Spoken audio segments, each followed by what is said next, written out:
Beatrice Lagada, and the memories I have of the late Colonel retired Okele Ngola are really very painful ones.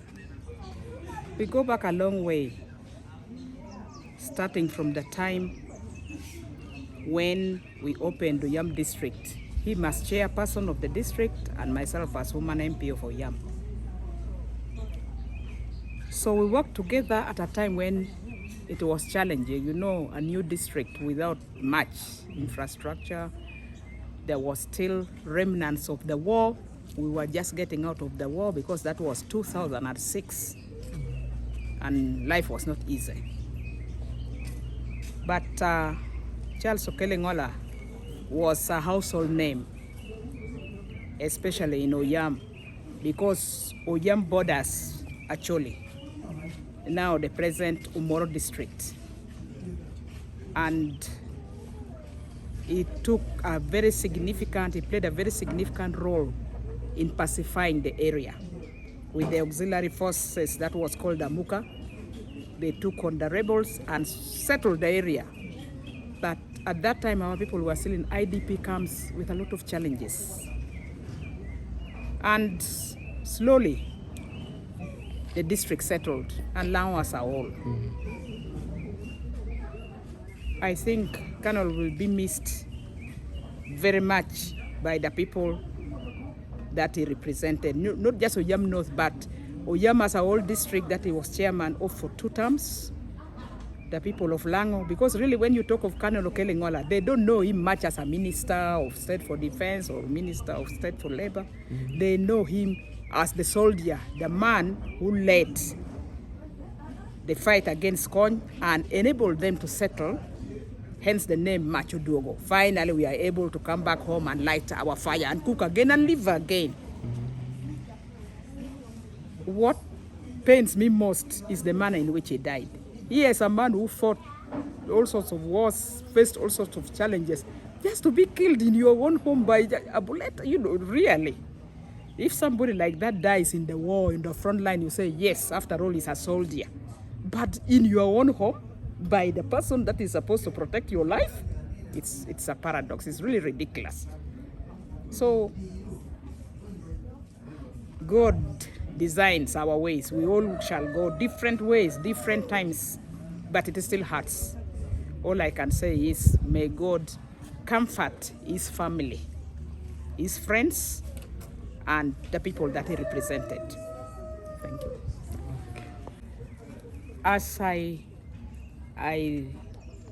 sort of put together the story of the late soldier, the late colonel, I see frustration at work, very big frustration on the side of the late soldier Sabiti. If it is true that he had gone without his allowances for close to 4 months, to me it means that wherever he was guarding, wherever he came from, he was not being paid his allowances. I'm not talking about salary that I know comes from UPDF. I'm talking about these duty, small allowances where you are paid from the area where you're working. So it means this man was not being paid from wherever he came from. Then when he comes here also, he's not seeing his monies.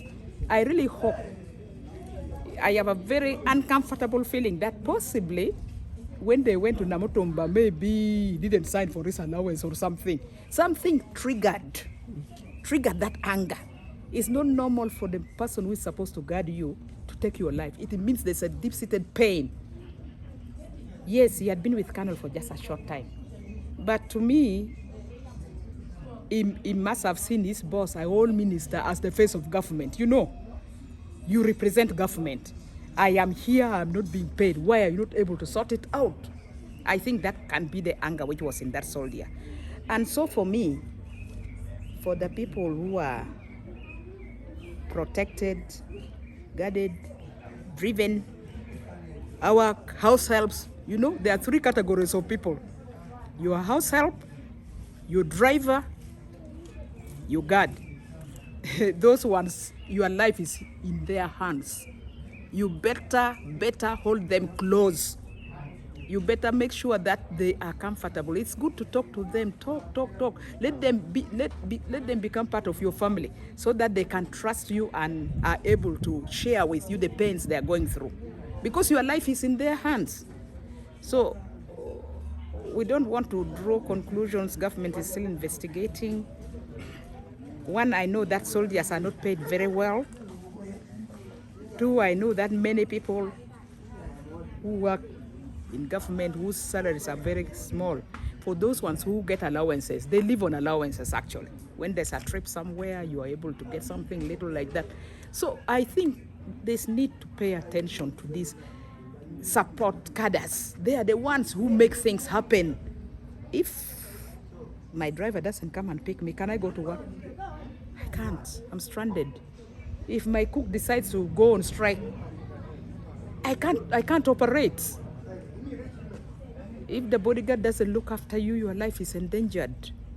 So whether they are office attendants, whether they are what, we must first and foremost know that they are human beings with needs, with responsibilities, and all that. So let's show a humane character to them. That should be able to make things a little better for all of us. Thank you very much.